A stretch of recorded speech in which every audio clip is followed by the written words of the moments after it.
এইবাৰ এটা স্পষ্ট বাৰ্তা কংগ্ৰেছ দলে দিবলৈ বিচাৰে যে যুঁজ এখন হ'ব।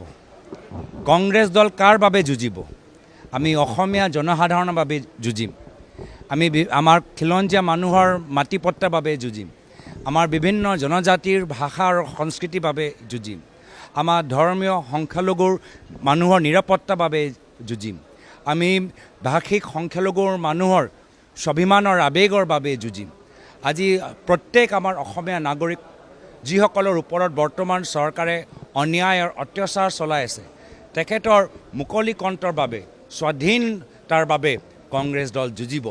আৰু মই ভাবোঁ যে আজিৰ তাৰিখত মাল্লিকাৰ্জুন খাৰ্গে ডাঙৰীয়া, ৰাহুল গান্ধী ডাঙৰীয়া, এই দুয়োগৰাকী মহান নেতা আহি অসমৰ জনসাধাৰণক ক'ব, ডৰ মত, ভয় খাব নালাগে, কংগ্ৰেছ দল জনসাধাৰণৰ লগত আছে। আৰু সেইকাৰণে এইটো মুখ্যমন্ত্ৰী হিমন্ত বিশ্ব শৰ্মা ডাঙৰীয়া আজি ভয় কৰিছে। আজি তেওঁলোকে মাটি সম্পৰ্কত বিভিন্ন ধৰণৰ মন্তব্য দিছে, কিন্তু আজিৰ তাৰিখত আটাইতকৈ বেছি মাটিৰ সম্পত্তি কাৰ? আটাইতকৈ বেছি মাটিৰ সম্পত্তি হৈছে মুখ্যমন্ত্ৰীৰ। আটাইতকৈ বেছি মাটিৰ সম্পত্তি তেওঁলোকৰ মন্ত্ৰীসভাৰ বিভিন্ন মন্ত্ৰীসকলৰ হৈছে। তেওঁলোকে একো মাটি এৰি দিয়া নাই, এটা জিলা তেওঁলোকে এৰি দিয়া নাই। তেওঁলোকে এলিফেণ্ট কৰিডৰ ওপৰত নিজৰ ৰিজৰ্ট বনাইছে, বাগান খুলিছে, হোটেল বনাইছে, তাত একো নাই। মন্ত্ৰীৰ পৰিয়ালে বিভিন্ন ঠাইত আজি কৃষিভূমি, তাত ইণ্ডাষ্ট্ৰী বহাইছে, চব আইন উলংঘ কৰি।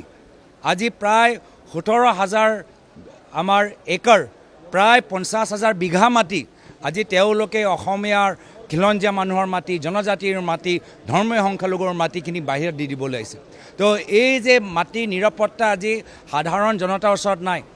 মাটি পট্টা, মাটি অধিকাৰ উজনি হওক, নামনি হওক, ব্ৰহ্মপুত্ৰ হওক, বৰাক হওক বা গুৱাহাটী পাহাৰত হওক বসবাস কৰা মানুহসকলৰ মাটি ভূমি পট্টা নাই। কিন্তু আটাইতকৈ মাটি যদি দখল কৰিছে, সেয়া হৈছে চিফ মিনিষ্টাৰ, মুখ্যমন্ত্ৰী আৰু তেওঁলোকৰ ঘনিষ্ঠ মন্ত্ৰীসকলৰ।